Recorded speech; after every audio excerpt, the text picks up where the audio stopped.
शुरू से अस्सलाम वालेकुम डियर स्टूडेंट्स। होप सो के आप सब ठीक होंगे।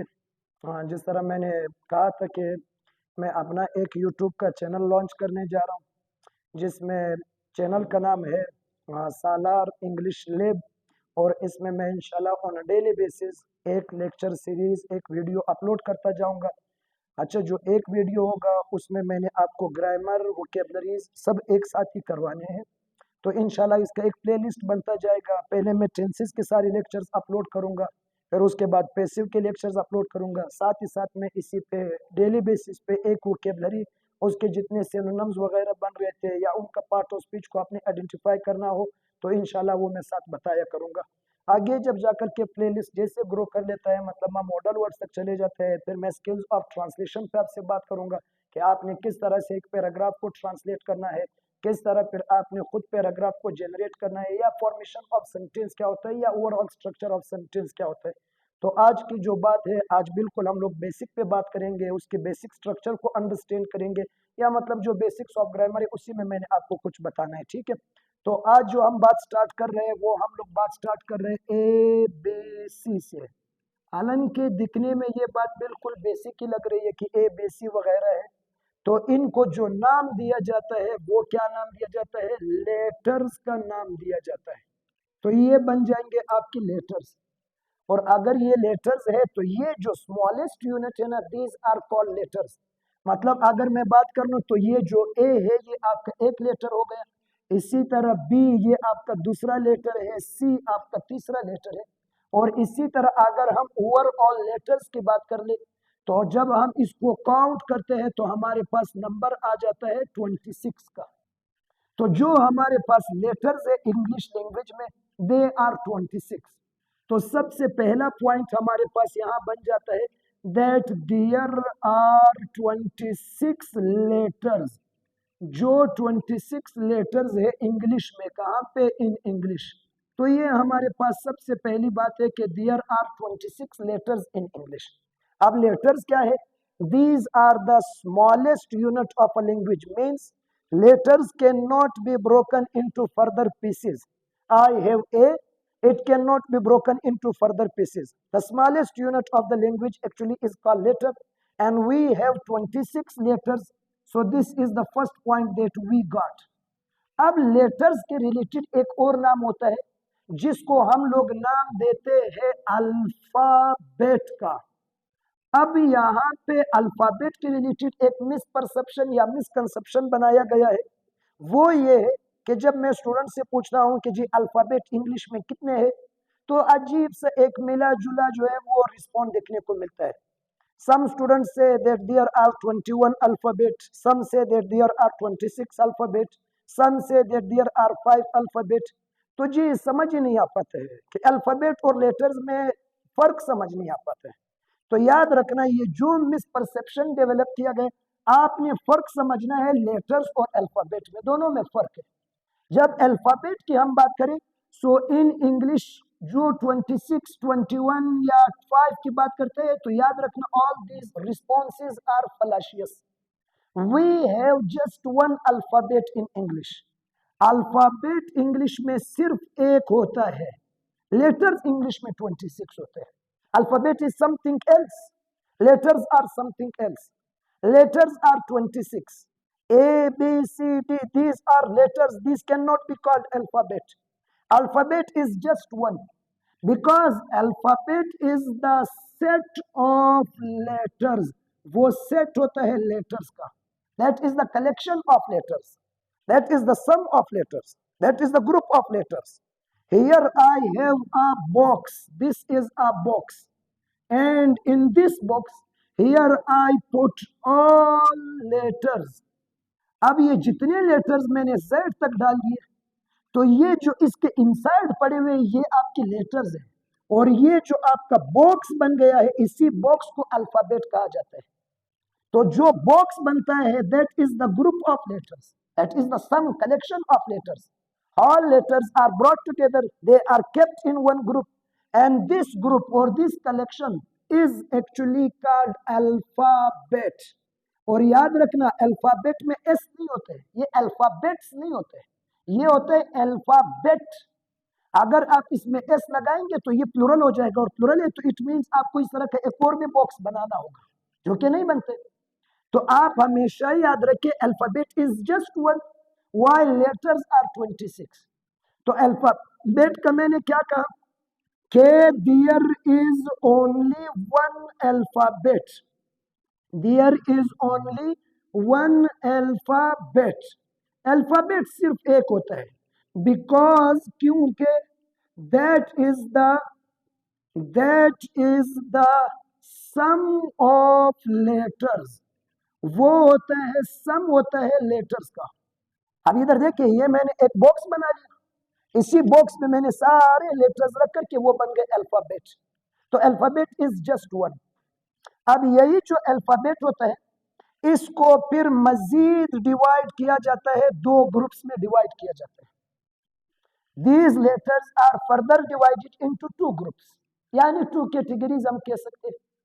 पहली जो कैटेगरी हमारे पास बनती है वो है कॉन्सोनेंट्स की, और दूसरी जो हमारे पास कैटेगरी बनती है वो बनती है वावल्स की। We had 26 letters and these 26 letters were divided into two categories.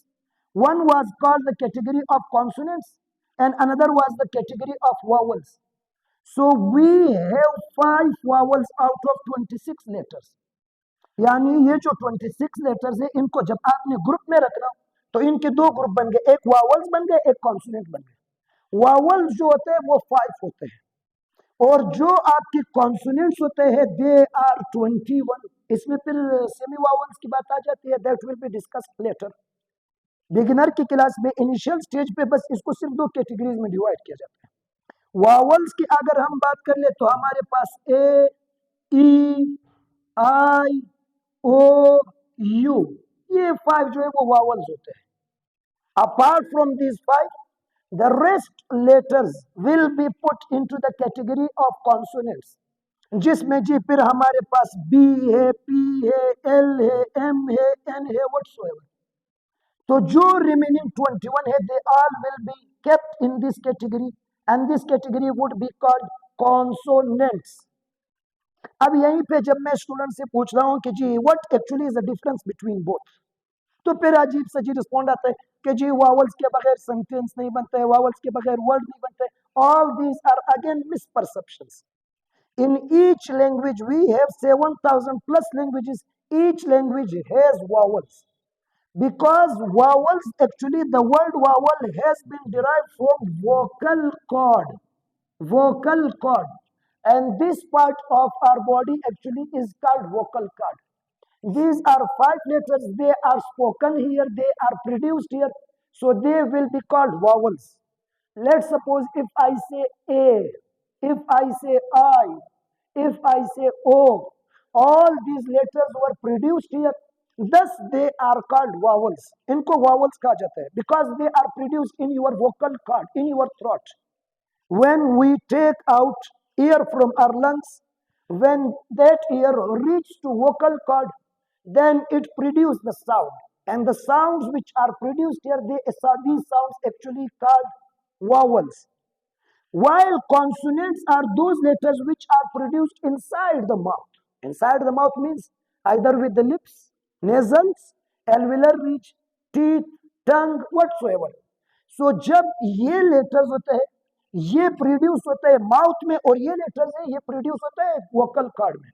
Let's suppose if I से B, while pronouncing B I joined my both lips and then it was produced.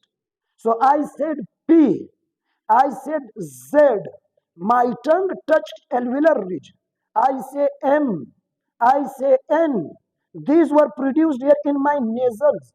Those letters which are produced inside the mouth are called consonants, and those letters which are produced in the throat or in a vocal cord, they actually called vowels. Now another question rises here कि purpose फिर क्या है, मतलब क्या purpose है। चलिए ठीक है, वावल्स कॉन्सोनेंट्स हो गए, पर्पस क्या है, क्यों आपने डिवाइड किया इसको। तो इसके पर्पस को समझने के लिए हमारे पास एक एग्जांपल है। लेट्स सपोज इधर देखिए, आई सा a boy अब मैंने एक सेंटेंस आपके सामने प्रोड्यूस किया और इस सेंटेंस में देखें, अब अगर मैं बात करता हूं ना कि इसका पर्पस क्या है, तो पर्पस बिल्कुल वही है कि जब आप एक हॉस्पिटल जाते हो, एक हॉस्पिटल में होते हैं डॉक्टर्स की शिफ्ट होती है, तो आपको डॉक्टर जो है वो एक शिफ्ट में मिलेंगे। एक डॉक्टर का टीम आ जाएगा, 12 से 8 तक वो ड्यूटी परफॉर्म करेगा, फिर अगला जो है वो 8 तक आ जाएगा, फिर वो 5 तक ड्यूटी परफॉर्म करेगा। एक डॉक्टर वो सारा ड्यूटी परफॉर्म क्यों नहीं करते हैं? Because he needs rest. Once the person performs duty continuously for 24 to 24 hours, he gets exhausted. तो उसको रेस्ट चाहिए। सिमिलरली यही सिस्टम नेचुरली प्रोड्यूस है या नेचुरली इंजेक्टेड है लैंग्वेज में। कैसे इंजेक्टेड है? कि जब आप बात करते हो तो एक बैलेंस होना चाहिए वावल कॉन्सोनेंट्स का। जब वावल आपने प्रोड्यूस किया, फिर अगला कॉन्सोनेंट होना चाहिए। जब कॉन्सोनेंट आपने प्रोड्यूस किया, फिर अगला वावल होना चाहिए। ये जो चेंज है, ये जो शिफ्ट है ना, it provides space to vocal cord for rest. और जब वावल का एक बारी हो गया, फिर कॉन्सोनेंट, जब कॉन्सोनेंट की बारी हो गई, फिर वावल। अब लेट सपोज आई है आपके पास, तो हमें पता है कि आई वावल है। अब आपके पास एस है तो एस कॉन्सोनेंट है। अगर ए है तो ए फिर वावल है, डब्ल्यू तो वो फिर से कॉन्सोनेंट है। इसी तरह ए फिर से वावल है, बी फिर से कॉन्सोनेंट है, ओ फिर से वावल है, वाई फिर से कॉन्सोनेंट। अब जरा देखिए, vowel consonant, vowel consonant, vowel consonant, vowel consonant. तो ताकि जब भी आप कोई वर्ड बनाते हो उसमें वावल्स को इंजेक्ट किया जाए आफ्टर कॉन्सोनेंट्स, ताकि अगर कॉन्सोनेंट ज्यादा है, कॉन्सोनेंट तब तक रेस्ट करे, एक आपका वोकल कॉर्ड में प्रोड्यूस हो जाए। तो तरतीब जो आइडियल तरतीब है वो V C V C V C का जाता है, यानी वावल कॉन्सोनेंट वावल कॉन्सोनेंट का। तो generally this pattern is followed in English. लेकिन यहाँ पे फिर बात आ जाती है, क्या हमेशा इसी तरह होते कि एक वावल एक कॉन्सोनेंट, एक वावल एक कॉन्सोनेंट? अब डेफिनेटली हमेशा तो ऐसा नहीं होते, there are exceptions. We have multiple cases के जहाँ पे ये आइडियल सिचुएशन फिर फॉलो नहीं होता है। अब जहाँ नहीं होता है, that is a separate lecture. जब मैंने आपको बताने स्पेलिंग रूल्स बताने, अभी मैं स्पेलिंग रूल्स नहीं, अभी मैं सिर्फ आपको पर्पस बता रहा था वावल और कॉन्सोनेंट्स। अब कहाँ पे फिर दो वावल्स एक साथ आते हैं जिसको हम डीप तंग कहते हैं, कहाँ मोनो तंग आता है, कहाँ पे तीन कॉन्सोनेंट्स आते हैं, किस सिचुएशन में लगते हैं, that is another discussion that will be discussed later on. For the time being I just made the difference between these two, that what actually is the purpose of vowel and what is the purpose of consonants. अगर कल को आपसे पूछा जाता है कि vowels consonant का क्या पर्पस होता है किसी भी लैंग्वेज में, तो you must know valid answer, और आपका वो आंसर कोई आर्गुमेंट बेस्ड होना चाहिए। ऐसा आप नहीं कह सकते कि जी वावल के बगैर सेंटेंस नहीं बन सकते या वर्ड नहीं बन सकते, that that doesn't sound well. तो आज के ग्रामर में मैंने आपसे जो बात की वो मैंने वावल कॉन्सोनेंट लेटर अल्फाबेट इन पे बात की है। लेटर ऑन जो मैं ग्रामर में बात करूंगा उसमें मैंने स्ट्रक्चर ऑफ सेंटेंस या सेंटेंस फॉर्मेशन पे आपसे बात करनी है कि किस तरह आपने सेंटेंस को फॉर्म करना है, सेंटेंस का नेचर क्या होता है। क्योंकि हम जितनी लैंग्वेज पे बात करते हैं उसमें सेंटेंस ऑफ आइडिया, जितनी हम बात करते हैं वो आइडियाज होते हैं किसी भी लैंग्वेज में। और जब वो आइडियाज होते हैं तो हमें पता होना चाहिए कि आइडियाज कितनी तरह के होते हैं, आइडियाज कैसे बनते हैं, स्ट्रक्चर ऑफ सेंटेंस क्या है, फॉर्मेशन ऑफ सेंटेंस क्या है। क्योंकि मेरे जो पर्पज होगा इस लेक्चर पे, इस चैनल पे, वो सिर्फ ये नहीं कि 5-6 सेंटेंसेस आपको बताने हैं, बल्कि वो ये होगा कि मैंने आपको ठीक करना है इस चीज में कि आपने कल को सेंटेंसेस खुद से कैसे बनाने हैं। बनाने के लिए आपको पता होना चाहिए कि सेंटेंस किस कैटेगरी में फॉल करता है, उसके एलिमेंट्स क्या है, उसके नंबर ऑफ एलिमेंट्स क्या है, उसका नेचर क्या है, स्टेट, एक्शन, प्रॉपर्टी, स्टेटमेंट में फर्क क्या होता है, प्रेजेंट, पास्ट, फ्यूचर, मतलब all these will be discussed in the upcoming lectures of my in this series. अब चूंकि ग्रामर पे मैंने बात खत्म कर ली, तो आज मैंने कहा था कि मैं डेली बेसिस पे एक वोकैबुलरी उसके सिनोनिम्स पे मैं आपसे बात करूंगा। अब सिनोनिम्स की वैल्यू या सिनोनिम्स की इंपॉर्टेंस पे बात करना है, ये तो मुझे नहीं लगता है कि कोई साउंड करते, क्योंकि हमें पता है आजकल जितने मॉडर्न एग्जाम का ट्रेंड चलता है उसमें सिनोनिम्स एंटोनिम्स का बहुत ज्यादा वेटेज है। आप सीएसएस के एमपीटी देखें, आप पीसीएस के कोई एग्जाम उठा करके देखिए, अभी आप जो है वो एचएससी का एग्जाम उठा के देखिए, तो everything actually is based on your vocabs. आजकल की एग्जाम्स में क्या होता है, आजकल की एग्जाम्स में होता है कॉम्प्रीहेंशन होता है।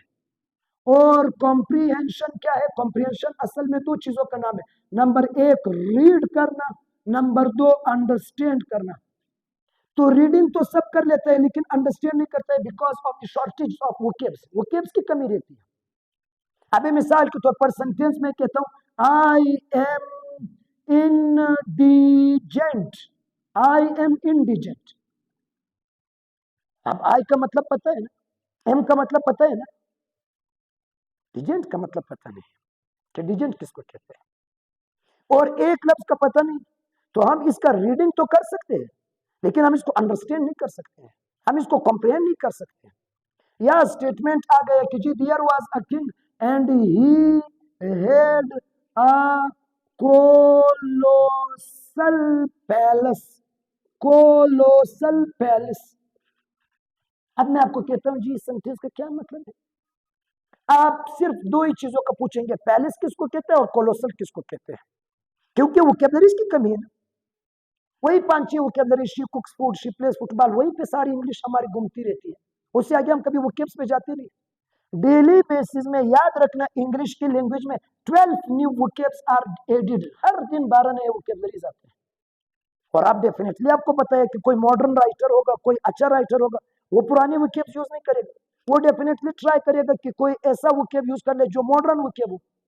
अब मॉडर्न वोकैब्स को सीखने के लिए मैं एक वर्ड आपको बताया करूंगा, वो आपकी कंप्रिहेंशन में आपको हेल्प करेंगे, सिनोनिम्स एंटोनिम्स के क्वेश्चन को टैकल करने में हेल्प करेंगे, और वो आपको हेल्प करेंगे कि कल को आपने अगर कहीं कोई रीडिंग करना हो ना, तो याद रखना रीडिंग में तो यही मसला होता है, पहला पेज पढ़ते हैं उसमें 4-5 बातें समझ आ जाते हैं, 20-25 नहीं आते, हर बार डिक्शनरी के पास जाते हैं, एक पेज में 40 बार डिक्शनरी के पास गए तो आगे हम क्या कर देते हैं, we get exhausted and we give up. तो इसीलिए मैं डेली 1 से 2 vocab along with its synonyms ये करवाया करूंगा, और सिनोनिम्स में मैं बताऊंगा कि how to remember them, how to use them, how to identify their parts of speech. तो ये सब बातें मैंने बताई। तो अब हमें पता, आज की जो पहला वर्ड है वो हमारे पास है, एक एडजेक्टिव है। अब एडजेक्टिव क्या है, एडजेक्टिव के आगे तो हम डिटेल से बात करेंगे। एडजेक्टिव की डिग्रीज क्या है, एडजेक्टिव के टाइप्स क्या है, डिग्रीज में कौन सी 11 रूल्स फॉलो होते हैं, everything will be discussed on. For the time being मैं कहता हूँ adjective, adjective is the part of speech जो नाउन को मॉडिफाई करे या प्रोनाउन को मॉडिफाई करे। Now this is a marker. अब marker is a noun because marker is the identification of this particular object. अब इस मार्कर के बारे में मैं जो एक्स्ट्रा इंफॉर्मेशन दूंगा वो एडजेक्टिव है, उर्दू में जिसको हम लोग इसमें सिफत कहते हैं। अब ये मार्कर छोटा है, बड़ा है, सस्ता है, महंगा है, पुराना है, तेरा है, मेरा है, व्हाइट है, ब्लैक है, न्यू है, पुराना है, व्हाटसोएवर, ये सारी एडजेक्टिव से मार्कर को मॉडिफाई कर रहे हैं। एक बंदा हो सकता है, वो बंदा किस तरह है, अमीर है, गरीब है, एजुकेटेड है, व्हाटसोएवर है, ये एडजेक्टिव्स हो जाते हैं। आप जाते हैं एक शॉपकीपर के पास, आप कोई चीज लेते हैं, आप वहां से कोई फोन लैपटॉप वगैरह लेते हैं, तो वो ऐसा तो नहीं लैपटॉप बस लैपटॉप आपको दे दिया, आप उठ करके चले गए। तो जी लैपटॉप की वो कुछ फीचर्स तो बताएंगे ना, कि उसका साइज क्या है, उसका रैम क्या है, उसका कलर क्या है, उसका प्राइस क्या है, उसका वेट क्या है, उसका ओरिजिन क्या है, उसका मटेरियल क्या है, उसका कलर क्या है, उसका शेप क्या है। तो size, shape, colour, origin, material वगैरह सब बताने हो तो ये एडजेक्टिव से बताए जाते हैं। तो एडजेक्टिव वो होता है जो किसी नाउन या प्रोनाउन को मॉडिफाई करे। तो आज हमारे पास पहला वर्ड है एडजेक्टिव है, और पहला वर्ड है हमारे पास डोलफुल। डोलफुल ये हमारे पास पहला वर्ड है, डोलफुल। अगर किसी की स्पेलिंग में मसला होता है तो याद रखो, उसको ब्रेक करो, ठीक है, उसको हिस्सों में डिवाइड करो, ये होता है डोलफुल। और डोलफुल एक एडजेक्टिव है, और जिस भी वर्ड में आपको FUL दिखता है वो एडजेक्टिव होता है, IVE दिखता है वो एडजेक्टिव होता है, ABLE दिखता है वो एडजेक्टिव होता है, OUS दिखता है वो एडजेक्टिव होता है। तो डोलफुल हमारे पास पहला एडजेक्टिव है, और डोलफुल कहा जाता है, डोलफुल सिनोनिम है, किसका सिनोनिम है, सैड, गमगीन का, उदास। जो बंदा खुश नहीं है तो वो डोलफुल है। तो आज मैं ज्यादा डोलफुल हूँ, आप इतने डोलफुल आज क्यों हो, आप इतने उदास क्यों हो, गमगीन क्यों हो, गमजदा क्यों हो, सैड क्यों हो। तो अब सैड तो जाहिर सी बात है, सबको पता है। मैं कहता हूँ I am very sad today, it sounds to you, because sad के बारे में हम जानते हैं, लेकिन शायद डोलफुल के बारे में हम पहली बार सुन रहे हैं। तो अगर आपके सामने कोई बंदा कहता है कि जी मैं डोलफुल हूं, तो हमें शायद समझ ना जाए कि बंदा कहना क्या चाहते हैं। अब अगर एक डोलफुल समझ नहीं आ रहा है, तो इस तरह और हमारे पास पूरा एक सीरीज इन वोकेब्स का कि जिसको फिर समझना होगा। तो डोलफुल का अगर यही मतलब है तो सेड का भी यही मतलब है। अगर सेड का यही मतलब है तो इसके लिए एक और वर्ड आ जाता है ग्लोमी। तो ग्लोमी का भी फिर यही मतलब है। Why are you so gloomy today? I was very gloomy last night. Thus I decided to turn off my mobile and I slept. By his teacher died and so he was very gloomy. तो gloomy का यही मतलब होता है, sad होता है। अगर gloomy का यही मतलब है तो फिर ब्लीक, तो फिर ब्लीक का भी तो यही मतलब है। आई am very bleak today, I am bleak because of you. तो ब्लीक फिर वही मतलब दे रहे, सिनोनिम में आ जाते हैं।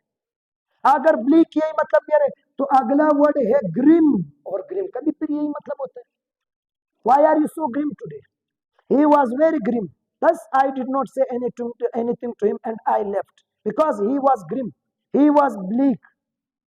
अब अगर ब्लीक है, ग्रिम है, डोलफुल है, तो इन सब का एक मतलब है। इसी के लिए वर्ड आ जाता है dejected. Dejected, I am very dejected because of you. Why are you so dejected today? अब डिजेक्टेड याद रखना, सिनोनिम में जब मैं बात करूं कि मैं कहूं कि वो एडजेक्टिव है, तो सिनोनिम्स में फिर सारे एडजेक्टिव्स ही आएंगे। ऐसा नहीं है कि एक एडजेक्टिव है उसका सिनोनिम नाउन बन गया, ऐसा नहीं है कि एक नाउन है उसका सिनोनिम वर्ब बन गया। तो जो सिनोनिम्स होते हैं वो फिर उसी पार्ट ऑफ स्पीच के ही होते हैं। तो अगर मैं डिजेक्टेड कहता हूं तो डिजेक्टेड का भी यही मतलब है। अगर मैं डिप्रेस्ड कहता हूं तो जी डिप्रेस्ड का भी यही मतलब है, डिप्रेस्ड का भी यही मतलब है। अगर मैं डिप्रेस्ड कहता हूं तो इसी के साथ एक और वर्ड हमारे पास है, और वो है वो बी गॉन। वो बी गॉन। किसी वर्ड की प्रोनाउंसिएशन में मसला हो रहा है तो उसको ब्रेक डाउन कर दो into the smaller pieces, syllables उसकी निकालो। वो बी गॉन याद करना है तो जी याद कर ले। एक बंदा था, वो मेरा दोस्त था, वो भी गॉन, वो भी चला गया। That's why I am gloomy today, that's why I am bleak today, that's why I am grim today, that's why I am unhappy today. तो इफ आई एम अनहैप्पी तो I am doleful, I am woebegone, I am dejected, bleak, grim, doleful, सबका एक ही मतलब होता है। आप depressed कह सकते हो, इसी के साथ आप डिजेक्टेड कह सकते हो। तो ये सारी एडजेक्टिव्स है। तो अगर कोई बंदा यूज कर लेना कि आई एम सैड, तो सैड तो सबको समझ आ रहा है। लेकिन अगर कोई यूज करे कि आई एम वॉबिगॉन, अब शायद मसला हो इसको समझने में। और कल को आप पेपर में बैठे हो, वॉबिगॉन का लफ्ज आ गए, 1 2 3 4 सिनोनिम्स आ गए।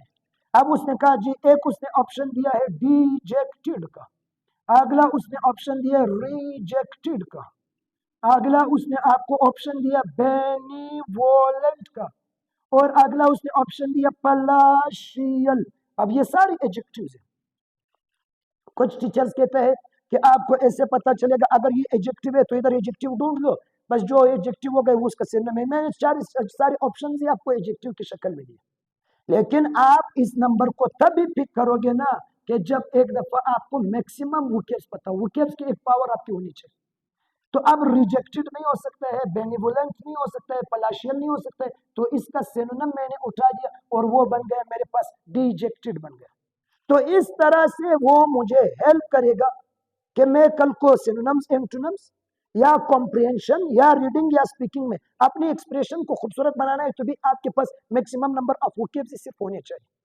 जब ये सब कुछ आपके पास होगा, so you will be good at grammar, you will be good at writing, you will be good at speaking, you will be good at comprehension, you will be good at all these stages। तो आज मैंने आपके साथ grammar में इतनी चीजों पे बात की, फिर मैंने एक वोकैबुलरी आज उठाया।